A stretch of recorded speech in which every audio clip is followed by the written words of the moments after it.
as a market cap, at least 1/4 of the entire market cap of China is MSMEs.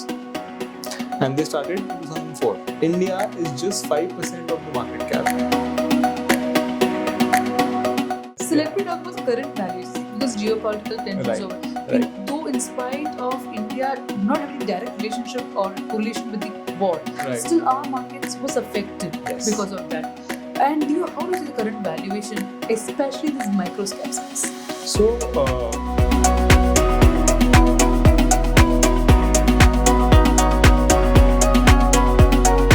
anchor investor since December 2024. Right. Yeah. Among that, 36 of them are in red. Also, portfolios are in red. All of us are bleeding in that sense. Right. Still, so 34 are in red.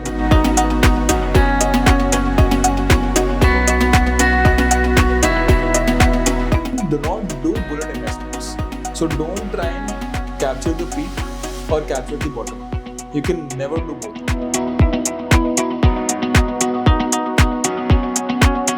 So if you are, and people say very confidently you can't time the market, but every question of every investor, every trader is it a good time to invest? Nobody asks me, is it a good time to exit?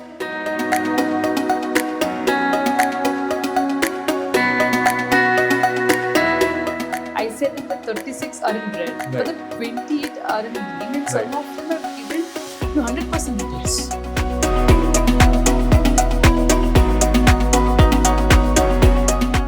Most of the value is created in pre-IPO space. You spoke about the Jacob opportunity as well. So, from an investor perspective, why should he or she stay after getting listed when most of the value is created in pre-IPO stage? And how does that make the difference here?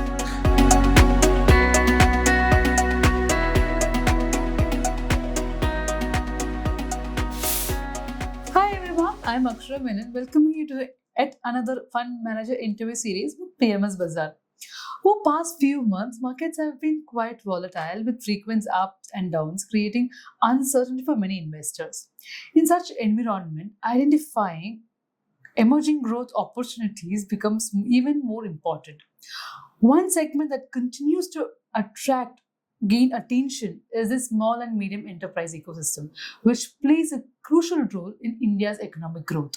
To help us to understand this better, we have joined today by a seasoned fund manager who has a deep expertise in MSME investment space. Through this conversation, we will explore the opportunities, challenges, long-term outlook for SME investing, and also discuss how policy initiatives and market dynamics are shaping the sector. So for that, we have Mr. Rishi Agarwal, co-founder and fund manager of Aarth Growth Fund. Welcome to the show, sir. Thank you, Akshay. So, Rishi, let me start off with a very common question. Like, with seeing your experience, you've worked with, big CXOs, with having more of, managing funds over family offices, treasuries, and more sovereign funds. Cut down, you have started your own MSME fund now. So, why did you choose this space? And where do you see this institutional money coming from? So, I would like to believe, and I do believe, that it's more like it chose me than I chose it. And the ingredients of it choosing me were I belong to a business family which is all about MSMEs. So we are a joint family, a typical Indian structure where the third generation has been given certain sort of standard of living, starting from a very humble background. That backed by 10 years of working with an institution like PwC, where we interact with the top Fortune 500 globally and Nifty 50 companies. That experience brought enough risk management practices of how to manage portfolios, how to look at portfolios, and what to look at in portfolios. Then the second question came about to be, because we are in a country which is high growth, we like to take more risk, right? And with that risk should come more returns, which is why MSMEs came out to be the answer for it in capital markets, because we have spent a decade for this MSME space to mature now. We started in 2012. In 2016, it's about 14 years we have seen this space. And we started as a Me Too to China. Okay. So if you see China now, China is, as a market cap, at least 1/4 of the entire market cap of China is MSMEs. And they started in 2004. So their journey is much ahead of ours. But India is just 5% of the market cap on MSMEs if you see their market cap. So we have a 20% to capture. Plus, our size is growing as a country. So this space was ripe for anyone, any institution to enter. And we were seeing interest from institutions to come into this market as individual investors, ultra HNIs, and family offices. So on my cap table, on the management table, on the sponsor group, we have people and individuals. My co-fund manager has been himself investing for the last 12 years. His money, his clients' money, his friends and family. Then on my sponsor group, there are individuals who are themselves merchant bankers on the sell side. They have worked in NSE and BSE respectively, so they understand the entire ecosystem of promoters. And that brought to a great combination on table to start this fund. So, I could get a sense of that the destiny chose this to you. So Yes. it is like, though it was in and around you, Right. so it was like it was the right time at the right apple on your hand. Yes. So that let me pull more about MSMEs from you. When you talk about MSME as a thing, one of the interviews you just mentioned that is like a approach of private equity, but in a public market space. So how do you see the difference, or in terms of underwriting, or in terms of how do you investors see the value in this MSME space? So this is a fairly common statement which we practice to our heart. PE style investment in public markets. PE style, private equity style globally has given an alpha over 5% to public markets. And this is not started by India, it's started by the Western market because it's the most mature markets. The challenge with looking at pure public markets is you only look at the next 2 or 3 quarters. You don't end up looking 3 years from now or 2.5 years from now. Now, in a PE style investment, you typically have a J curve where your profits actually go down and then suddenly it boosts up. Yes. And that could be on account of you unlocking an operating leverage. You might have your capex story, which will turn out until now you were just getting job work, so your margins will expand substantially. Your product market fit will be achieved. So any of these things can turn out for it to happen. Now, typically the patient capital of today is in India is where you want 15-18% returns. That comes when you have visibility. Okay, this company is doing good and is likely to do good decent. Okay. Not likely to explode. Now that explode comes in the PE style of investment where you have to take the risk that 6 on 10 companies will do good. Out of the remaining 4, 2 will probably wipe off completely because they might not be able to convert the business model. Their capex might be underutilized. Their earnings might not be enough for you to support the business. So anything of that happen. So which is why in public markets, the cons are you have very low liquidity in them because everyone's looking for 18% return, right? Second, the institutions take time to build confidence and invest, so they don't go all in upfront. They typically do stage investments, look at the company for 2-3 years, the management, the con calls, do factory visits, see the capex story turning out, validate with channel checks. And third, the confidence or the gumption to see 40% drawdown on the script on your NAV. Now that is something which is very anti the capital market. So it's a blend of these two you have to maintain to get that alpha along with the liquidity. When you say about 15-18%, it looks very attractive. But in this current market situation, 15-18%, it is beyond your imagination because markets have done so badly. Yes. So let me talk about the current valuations because geopolitical tensions over. Right. Though in spite of India not having direct relationship or correlation with the war, still our markets was affected because of that. And how do you see the current valuation, especially this microcap space? So I haven't done the analysis on the entire 3,000 companies on microcap, but we do a monthly analysis on what is the PE of our companies. So my portfolio as TTM is between 18 to 20. And my forward PE is 16 of FY26. So what I'm expecting the results to come out in, let's say March, will be announced in May. So I have a 20% upside on that. Okay. Even if the markets today they are giving value to the script at 18-19p, assuming once the results come out, they will re-rate it to 18. So at least have a 20% upside there. Funnily enough, on FY28, which is obviously much ahead of what we're sitting now in 26, but I am expecting my portfolio PE to come down to 12. Okay.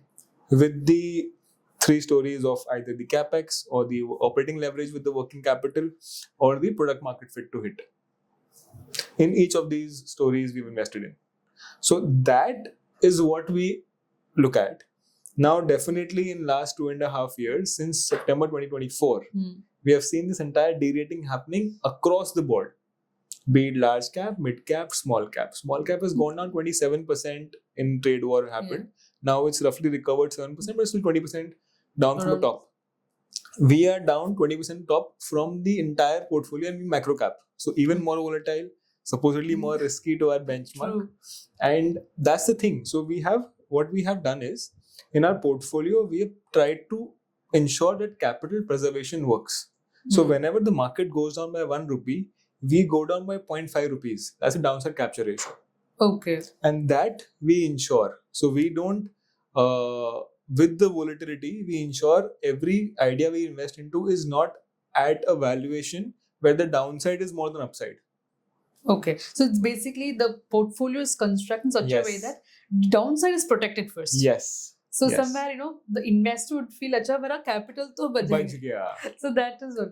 And when you say that, let me take, you've already, peeped into your portfolio now. So out of 64 IPOs that you have invested or being an anchor investor, anchor investor since December 2024. Right. Yeah. Among that, 36 of them are in red now. Most of the portfolios are in red. Yes. All of us are bleeding in that sense. But Right. still, so 34 are in red. Right. So with that, how do you handle the investor anxiety? Because, day to day when we see investors, more of redemptions are going in because they're getting scared, they're getting anxiety and they're pulling out the money. But rather, they should be invested right now. But it's not happening that way. So how are you handling those investors? So, for an institution, it's easier said than done, right? For us, it's tougher because we have put in 10% of the entire AUM ourselves. Okay. So we are the biggest investors in the fund. So definitely we also get the same sleepless nights like other investors would do, at least 10 times what they would do. That's skin in the game. Yes, that's skin in the game. Having said that, investment as a philosophy follows a mathematics which is have the right portfolio allocation and do not do bullet investments. So don't try and capture the peak or capture the bottom. You can never do both or either, right? Can't time So if you are, and people say very confidently you can't time the market, but every question of every investor, every trader is it a good time to invest? Yeah. Nobody asks me, is it a good time to exit? True. The question is always, is it a good time to invest? Because there is fear associated to it. And then the second question is, should I go into gold when the markets are bearish? Or should I go into equity? And then it's microcap, large cap, small cap. But that allocation of portfolio should happen with your advisor, your financial advisor, not with the fund manager. Because after you have a conversation with your advisor who tells you, okay, you have 100 rupees, this is your age, this is your expectation, this is your goals, he will allocate capital for you. This is private equity, this is public equity, this is gold, this is real estate. And from that allocation, you have to allocate to respective fund managers. It should never be the case that you are trying to chase the historical returns. Because that never works. So it will be unfair of me if I don't take the other part, because I said that the 36 are in red, but the 28 are in green, and some of them have given 100% returns. Yes. More actually, I guess 7 of them have given 100% returns, which is I think that is huge. Absolutely. So many of the portfolios doesn't do this. So that's the power of microcaps. That's exactly the power of microcaps. Even with a bear market or a market where the small cap index mutual funds have done 20% negative returns or on an annualized basis negative 5-9%, we on an annualized basis are still positive. So my capital is not eroded. That's point one. Point two, 20 bets, which is roughly 40% bets, are in green. Out of 28, which is 30% of the entire portfolio bet, has done 100% returns. Yeah. and that compensates for the losers. It is. And secondly, वो हिंदी में कहावत है हर कुत्ते का वक्त आता है. Sorry for the language. But that is going to happen for the entire portfolio because many of the sectors are at their headwinds. And when we started investing, the events didn't turn out. Okay. So the entire IT is because of AI. The entire renewable headwinds is because of maybe government capex going down. The entire story of actually investing on non-renewable globally is better off than renewable because the big boy in North America feels global warming is a sham, right? So these events are not in your hands.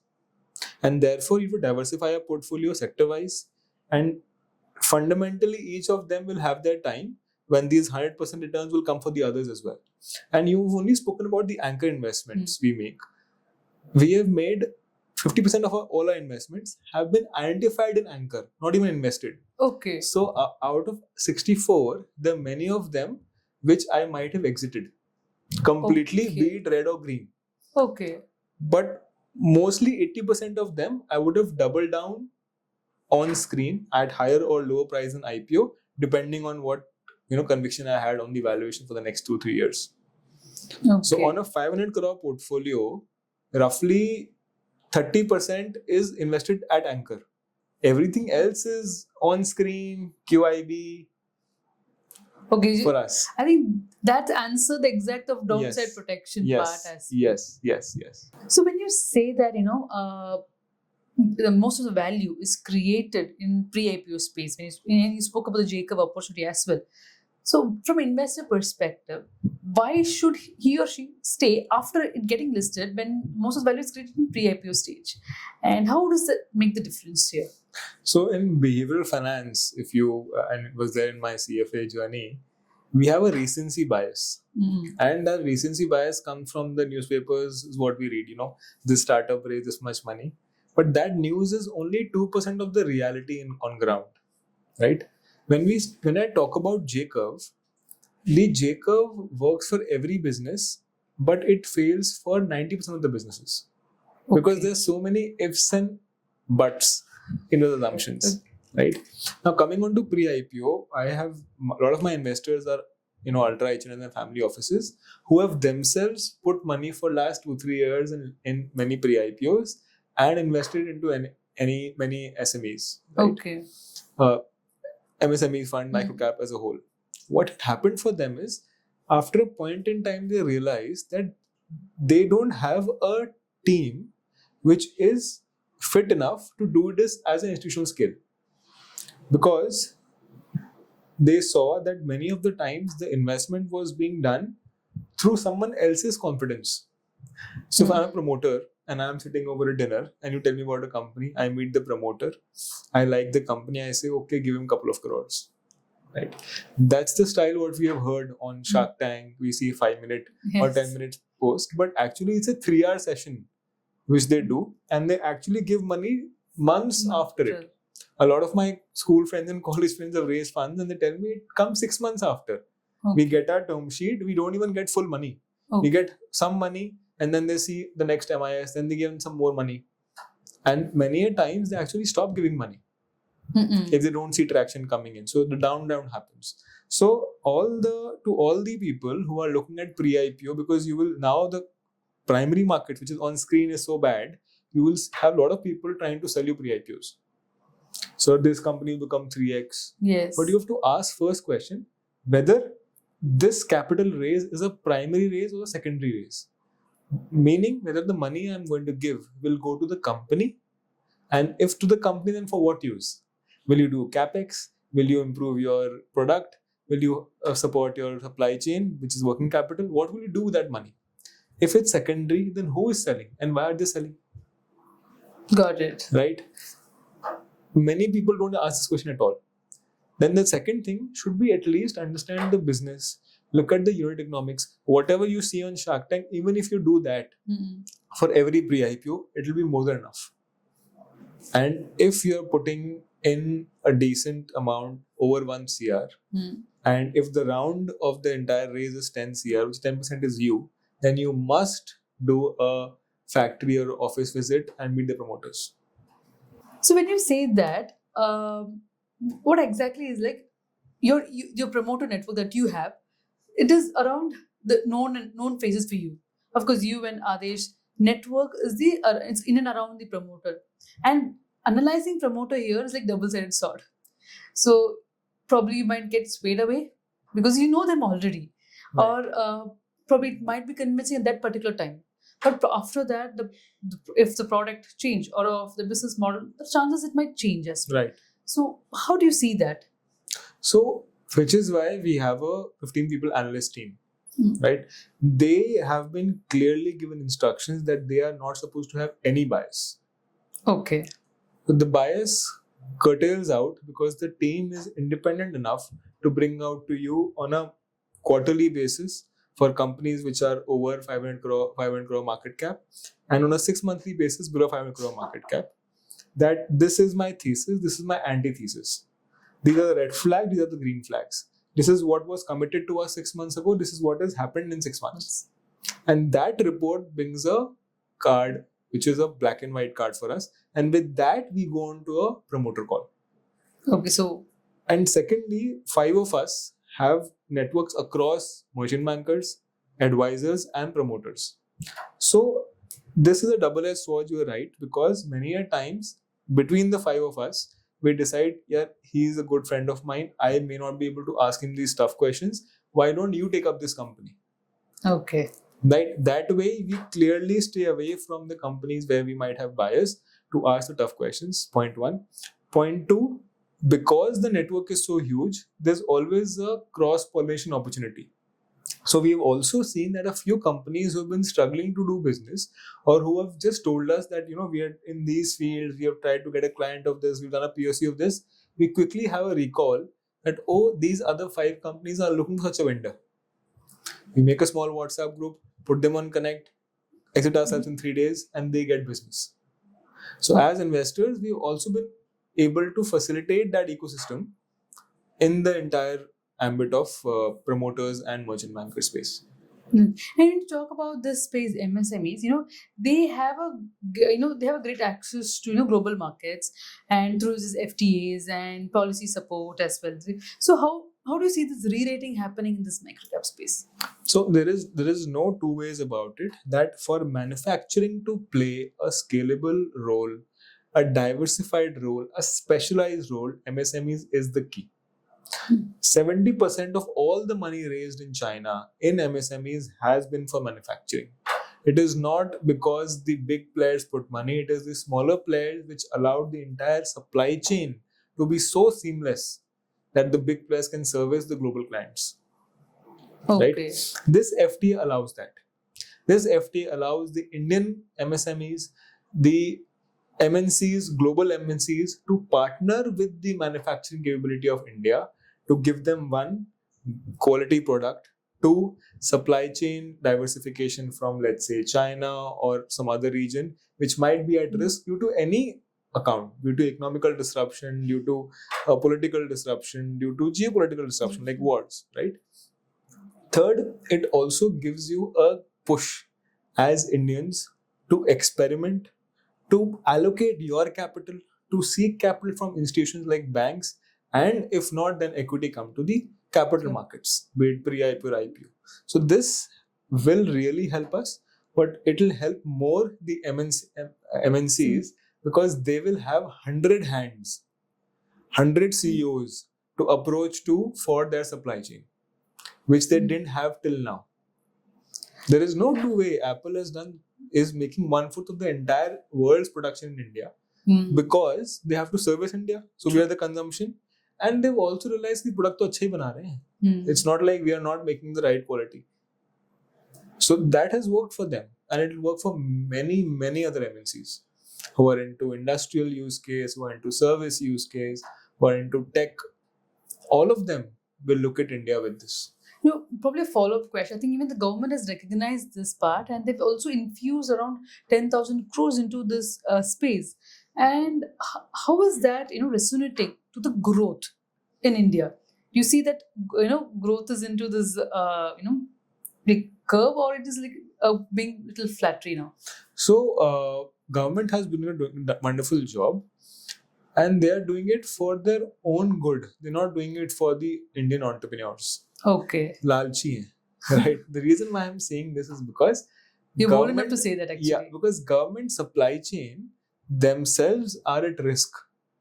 Okay. Because of dependency on global imports. Be it defense, be it infra, both of them have a lot of government dependency. So they have realized that unless we are able to put our skin in the game, just the way we have put in 10%, they have to put some money on the table so that along with the institutions like ourselves, along with the retailers who have little risk to take than us, along with the banking sector which had struggled through NPAs and are still very wary of credit risk, you have to show some skin in the game so that institutions have decent equity so that they can now raise capital from public markets, from debt. And that sentiment is very important. We don't know as of now that this entire 10,000 crores in MSME will be distributed in what form.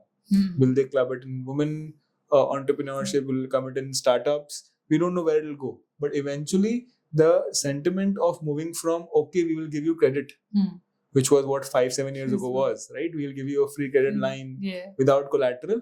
Now sentiment moved to, we'll give you investment and equity investments, no question asked. And that's wonderful because you move from credit and grants. Grant is completely can wipe off, and credit is purely that if you default, okay, you don't have an asset to give away, we'll give you equity. And once you do that, you become partners in the risk taking of the entrepreneurs. And that sentiment will really, really move the needle. See, when you talk about the sentiment part, and you become one among the company. Like, instance, when you take the major stake there. So how was that? Do you even go into the decision making of the particular company, or just that you invest and you just come out of it? So that's a different style of investments. Usually VCs and PEs do what you are saying. They become part of the management. They go where. But recently, if you would have heard of Mr. Ghosla out of big VC in North America, he says 80% of venture capital adds no value to the entrepreneurs. Oh. Why? Because the entrepreneurs are trying to find known to the unknown. Okay. So, for example, if Sam Altman is backed by an IBM ex-CXO who has a venture capital fund of $1 billion, he will add almost no value to Sam Altman except the fact he connects to some people because the kind of space he's trying to crack is completely new. So the challenge there is that you might not want to get stuck with a VC who has no domain knowledge and still trying to superimpose something we don't know. So we completely stay away from business decisions and management decisions because we understand that 75% of the equity is with the promoter. Most of the companies that you invest in, 50% plus equity is with the promoter. Okay. He has a higher skin in the game. He lives, thinks, breathes his business. So he will know much more about than his business than us. Having said that, just the way that a mirror is required from time to time, the capital markets and investors just act as a mirror. Okay. And in times of Great Depression or support, right? If we reach out to them every quarter and they reach out to us on case by case basis, if we can provide some connections because we are in this space of MSMEs, and we can also facilitate a subsequent fundraising round. Okay. That's also a big use case for the promoter because he might not need to go back to the drawing board of finding merchant banker, underwriting. If he has a good investor pool, he can at least rely on the second raise of round from them while he can find new investors. Okay. That becomes a very big advantage for them. It is truly, actually. In spite, you often say that you're sector agnostic. In spite of saying that, most of the portfolio has, good allocation to capital goods, infrastructure, and EPC companies. Right. So, if you're going to say an outlook for these three sectors, so what would you say? So, what you are saying is absolutely right. We have defined our entire portfolio in 12 sectors, and roughly about 30-40% would be lying in these segments. And this is purely an outcome of the companies and the valuation at which we are getting them, right? Capital goods. Capital goods are primarily companies which support the entire infra story. Even today, we import a lot of machinery. We import a lot of dyes which goes into creation of products. That has to stop. and that has to slowly replace into indigenization, which is what the capital growth story is allowing. Coming on to infra and EPC, I just landed here and I came to Chennai about 7 years ago. The entire airport has become 5x of what it was 7 years ago. True. Right? So infra and EPC will play out, will have a lot of implication for the India growth to reach 2047 of developed markets, because we will require the right water, the right air, the right sanitation, and that cannot happen only by the big players of L&Ts. It has to be supported by the MSMEs. It has to be enacted. They will have to find local solutions for scale at their own state. And with India, typically India allocates 2 to 4% of GDP into EPC and infra. That's a very small allocation. We are going at 8%. So roughly we can say every year it should grow by 8%, the pie. But it grows much larger because there are many institutions which are purely dedicated to financing of infra, like ALDA for energy, for railway, your RFC, REC for power. So each of them have a very good balance sheet. They are leveraging from international debt and they're giving that debt for the EPC projects. And that multiplier effect is what is leading to a double-digit sort of growth. It will mean out to 8%, but 8 to 12% growth on the entire segment we see. Okay. And the bigger players are looking for higher value infra projects, which is 20% plus EBITDA margins. Many of these companies might not do smaller projects, which will come to MSMEs. Third is the biggest killer: 25% of all government spending is allocated and dedicated towards MSME. Okay. Every tender, you have to put 25% of procurement from MSMEs. That's a big demand which is coming from the government. And this is the only way to support them. When you talk about the MSME index part of it, you've seen 300 SMEs have migrated to this main board. Right. So how is this main board migration is happening, and what is the factors that is helping to get it migrated? This is a bit technical. So in India, we have NSE and BSE running their own SME exchanges, NSE Emerge and BSE SME. They have their own listing norms. They also have migration norms, right? First of all, every company who fits this migration has to apply to the exchange, pay some money and then migrate. So it is purely an outcome of meeting the criteria. Okay. Having said that, if you want to put a fundamental, historical analysis to it, so we did an analysis that of all 200 companies, if I put them together as a portfolio and as a thesis of investment, that okay, I want to invest into companies who migrate to main board, what few things I should look at. And to keep things simple, let's look at sales growth and PAT growth. Okay. So we saw the 5-year average sales growth is roughly 20+% in this 300 companies. Okay. And the PAT growth, 25%. Which is why I was saying the J curve. 25% CAGR of 5-year PAT growth is what allows you to have a re-rating, to have going into migration. Migration is technical, but what it allows you for that re-rating to happen so that it can be more traded, better market cap, bigger market cap. So is it possible that a company can directly go into my main board? Yes. You can list directly to main board, and that is going to happen.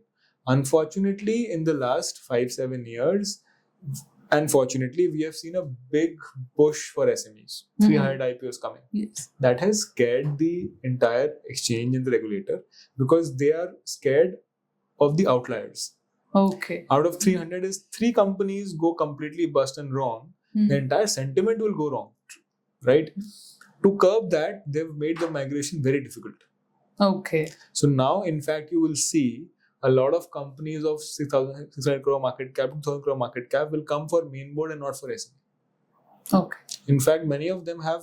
So I speak to merchant bankers. We work with 20 merchant bankers in the SME space, the 50 overall, and even the main board.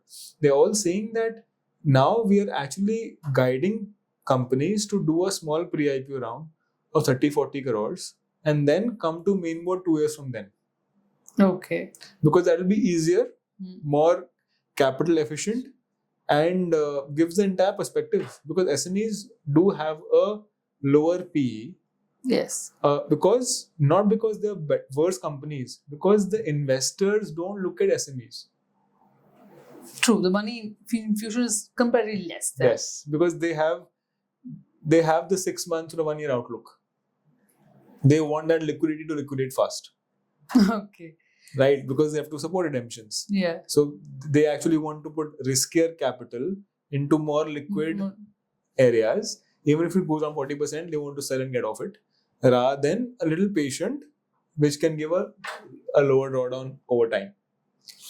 For investor now, if you have already spoken about the investor who already invest, but for now, a new investor who's have not invested into SMEs before, but he want to invest in current market juncture where we are down by 3,000 points from Nifty, and when we see that the portfolio is all in red, Right. and still he wants to come and invest in SME. So what should he have in mind? You can just say 3 things that he should have in mind before he could invest here. So first of all, have your expectations right. Do not expect a 40-50% return from the markets. Good. Equity markets are about relative returns. Meaning, if you put the same money in any other equity, what more money will you get from this segment? It's all about that, which is why you have different caps: large, mid, small, micro. Typically in microcap, you should expect 10% alpha over the index, which is small cap or mid cap, whichever you think, right? That should be expectation point 1, which is what we told all our investors. This is what you should expect, gross level, right? We are a cat-free fund, so we pay taxes, everything else we paid, so that you net off and then do it. Second thing is, every investment is to be made across the time period. Okay. Not in bullets, which I spoke earlier. So right now might be the best time to invest. Why? Because you've already drawn from 20-30% of the peak. Having said that, please look at whether the drawn down is because of disruption of the business model or not. Okay. Because we frequently speak about in our organization that we are in a decade of disruption. Okay. Disruption on tech, which is fairly available and reasonable to all of us. Disruption on demographic. Okay. Age, population mix, gender mix in work space, race. The current war is not only on account of resources, it's also on account of race. True. Right? So this disruption on technology, on demographic, on power from a bipolar world to a multipolar world where you have many pockets of power, this disruption will lead to many new businesses and will challenge a lot of businesses which were built on these assumptions. So these disruptions are chances for investors to invest and to evaluate your old investment, whether they will get disrupted or they will have a turnaround. So a business which was built for globalization first should have a balance of localization and globalization. You cannot have a 90% export business anymore. Okay. Because a disruption for 3 months or 6 months can completely wipe off your cash flow and your earnings. Right? So these things have to be looked at. At fund level, if you're going to talk about it, so when AUM races, and what happens is that there's a saturation of alpha. So if the fund or relatively new fund, if it is given 18% alpha, as the AUM grows, the alpha saturation reduces. The alpha part reduces. Part of. Yes. So for fund like yours, which is into MSMEs or SMEs, so what is the saturation point for alpha here? We tried to do that math ourselves when we decided to have a 500 crore fund. That math turned out to be 5,000 crore. 5,000 crore. Because the market size of our investment is roughly 5x from that amount. So what we are looking at is that at 5,000 crore AUM, I may not have enough supply of new companies, or old companies, demand supply gap might change. At 5,000 crore AUM is when we might have to look at this segment saturation as of today. Having said that, because 250 companies to 300 companies at least will come to markets every year, this number is likely to grow. So relatively even the AUM can grow. Yes. So sitting today, that's the number. At least when we started, that was the number. And even today, that's the number the same because the valuation has gone down and the number of companies have come up. Yeah. So in that sense, the so you pie have is same. more 10x chance because you're now 500 Yes. crore company. Yes, So you have yes, a yes. 10x chance from here. So 10% growth on supply of paper in numbers we are seeing. Probably 20% demand of capital we will see because the average IPO size is now going from 28 crores 5 years ago to 35 crores to 50 crores. And now if I take microcap as a whole, we will see very easily 80 crore plus IPOs as an average. Okay. So the numbers have gradually increased Yes. over the years. The size of the IPO is increasing and the number of Those IPOs IPO also coming all is increasing. And if then that stays stagnant and if couple of years come zero, there are many years, if you see 5 years before that, 50 IPOs, 7 IPOs came. And the same story is there in China also. So China had a boom, then it had a bust, then it had a boom again. And for last 5 years, they're also doing 300 plus IPOs every year. Okay. So Right. somewhere we're meeting them. Meeting them.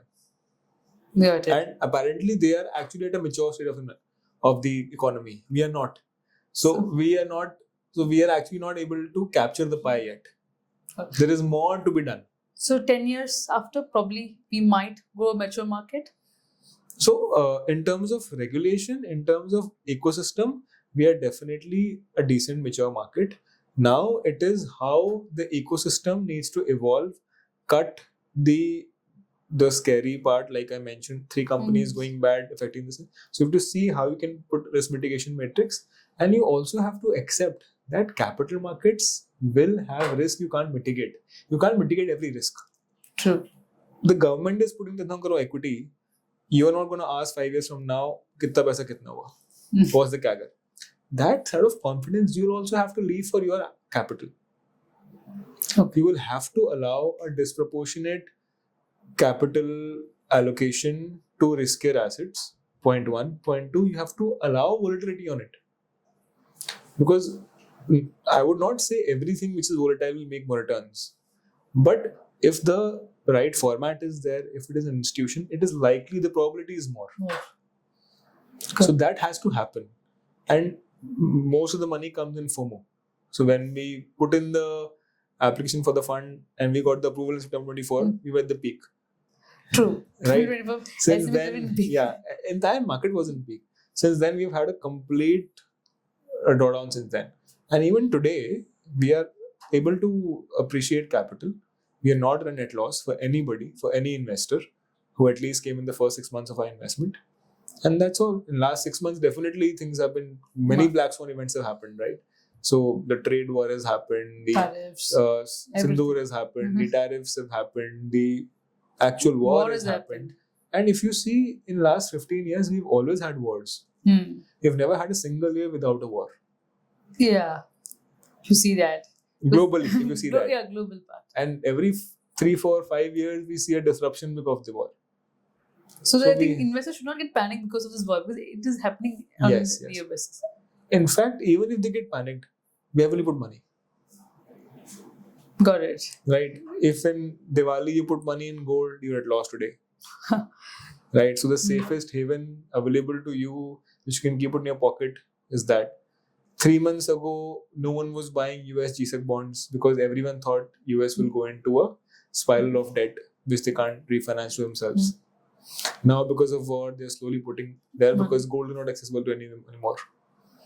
So, the risk-free assets which we thought are also at a volatility risk. True. And the riskier assets were anyway at risk. So, you have to learn to live with risk. You have to learn to manage risk. And you have to have the stomach to expect uncertainty and live with that uncertainty. At least for the next decade, you will see a lot of disruptions. So when you say about risk-free asset, so I had a recent blog which said that family office, how they're slowly moving from real estate to AIFs, but still there is some conviction for people for real estate. So of course they're giving good returns, and also the set of owning is more in real estate when compared to any of the other assets that matter. It can be gold or equity, it can be anything. So can you talk about the transition from the family office side? So real estate definitely is an asset everyone must hold, but that asset should be not held at individual level. The simple reason is because it is a highly illiquid asset. The asset has its own nuances of upkeep, of protection. So there is a small district near my our fund's hometown, Jaipur, called Kekdi. Okay. And Kekdi is about 1.5 2 hours from us. One of the investors just walked into the office, and he was wearing a dhoti, a white dhoti, and Kolhapuri chappal, and he walked in and said, "I want to meet the fund manager." And it was about lunchtime, so we met him and we were like, "So what brings you here?" Because I want to invest into AIFs. And we like, "So where did you heard about AIFs?" So in his entire journey, he has built last 30 years of wealth in real estate. Okay. Over 60 crores in real estate. Now he's saying, none of my kids wants to settle in Kekdi. Now what do I do with the real estate? And all of the real estate are not in one location, they're multi-location. Some of them have done very bad, some of them have done wonderful. I want to consolidate them, so I will take 2 land parcels. Everything else I want to liquidate and put into a structure so that I don't have to look after them, because my kids don't want to look after them. Okay. So that is the risk with real estate, which is why a lot of family offices and a lot of AIS will also structure real estate funds so that you can get access to it without the risk of owning them and managing them. All in all, it is about asset allocation. You have to look at the entire pie of wealth. And a lot of real estate is actually generational for us, right? Even outside India, families don't consume everything they earn and they create wealth. They pass it on.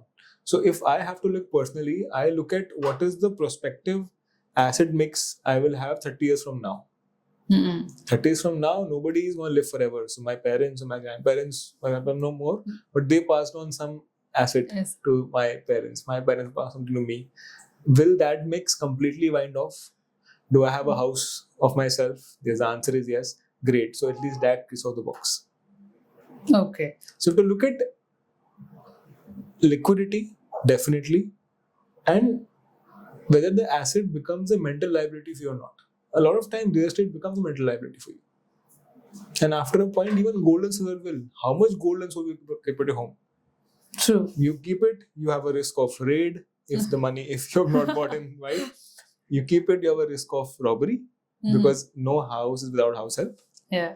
Right? True. And then you will want to see it every now and then. So you will probably go for annual counting, like inventory management of it. So it's not gonna work out. So nothing is risk-free actually. Nothing is risk-free. Everything comes along with its risks. Yes, nothing is risk-free. And even if you take gold and at least gold, I did a math. Even today, at its 1.6 lakh per 10 grams, it is 9.8% returns in 30 years. Oh, and that's a little less. Yes, but that's how gold is. And even if you take a small cap index, which is a much more mature index, that's 19%. So 10% alpha, you're losing out because you're afraid of the next 3 years or even for 10 years. If you for next 10 years, you're 30-year-old, and if you have a operating income which can take care of your well-being, of your necessities, please look out for 10% alpha and invest for that 30-year horizon. Be a small amount. Don't put in 40% of your wealth in equity if you're not comfortable with it, or in a small cap. But you have to allocate. Because if you don't allocate, you use that alpha, and that compounding effect is huge. Okay. So let me start off with a very hypothetical question. If Rishi as a person is left with either 10 lakhs or 50 lakhs or 1 crore, where will that be invested now? If you leave with 10 lakhs and no other liquid fund or available fund, then I would just invest myself, upskill myself to a point where I can get up to 1 crore job. Okay. Right. And that's controllable. That's skill which cannot get taken away by someone. So it's the most secure and the most risk in that sense. At 50 lakh, definitely I would allocate it to some emergency fund. So let's say I'll put in 1 year of fund and then experiment something in an entrepreneurial journey. Okay. If it doesn't work for 6 months, then at the end of 6 months, I might want to apply for a secured job because then I only have 6 months of leeway left. Right. With 1 crore, things would change. With 1 crore, definitely I would look at a business which has comes from an industry of 20% growth, double-digit growth of industry, has a decent AUM in terms of, say AUM meaning the size of the market. So about 1,000 crore market size, roughly 600 crore also do, and whether I can capture 10% of it. With that math, I will set up my factory or my office, look for investors or partners to have that 1 crore go to 5 crore, 10 crores, depending on the model, and then allocate that capital into the business, spend next 5 years to see how it is going, see if the margins are working out as an entrepreneur. So it's pure entrepreneurial mind. Yes. I think that's in your blood. Yes. So let me ask you this. If Rishi was not a fund manager, so what is the profession that you have chosen? As a personality, so my family has been into a business where they're selling products, right? So in products, you are either a supply chain or a manufacturer or a finance management. So these three skills is what you need to really master to manage your product supply chain, product sales. I'm more of a service person because I've always liked and enjoyed finding white in gray areas. Okay. Right. So I would probably be into research and research for myself if I have enough money, and use that research for either public good in education or in creating wealth. Like again, coming back to the same thing. But I would rather sell research.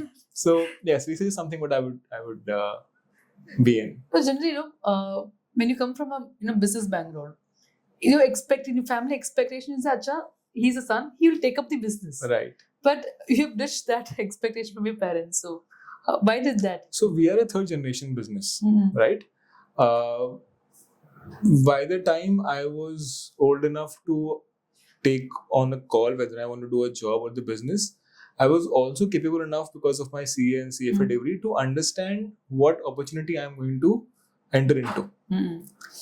First generation business, going to third generation, did not have a 20% CAGR growth. Okay. That basically meant that we are into a space which is not at its peak of growth, which is saturated. Second question comes is whether my addition allows the alpha into the business or not. And third, obviously, even if I take away the math out of it, whether my passion lies towards it. The third obviously came first back then because I had nothing to lose. My family was young enough to still continue the business. My parents are in late 50s, so they can still manage the business.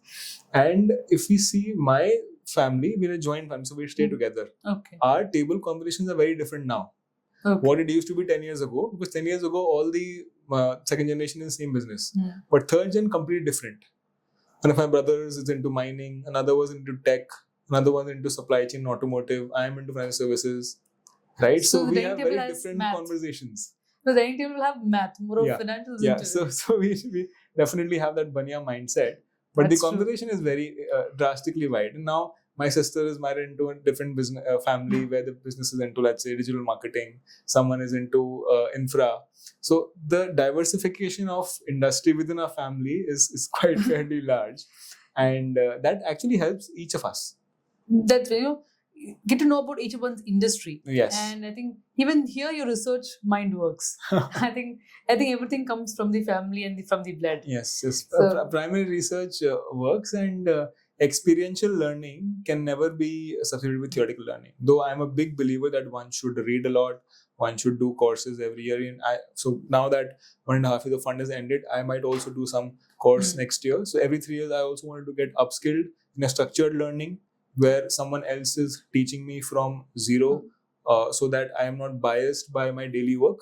And that really helps you expand your brain power. So never stop reading, never stop exploring learning. Never stop learning. I think we've got a lot from you today, not just about MSME sector, but also about the geopolitical tensions, and from investor side, but kind of in panic or anxiety that he or she is undergoing, and also more about Rishi beyond this fund manager mask. I could see more of this kind of conversations. It helped a lot. Not only me, of course, the audience, to create more wealth and to stay invested. A lot of advices to take home back. Thank you, Rishi, for that. Thank you so much.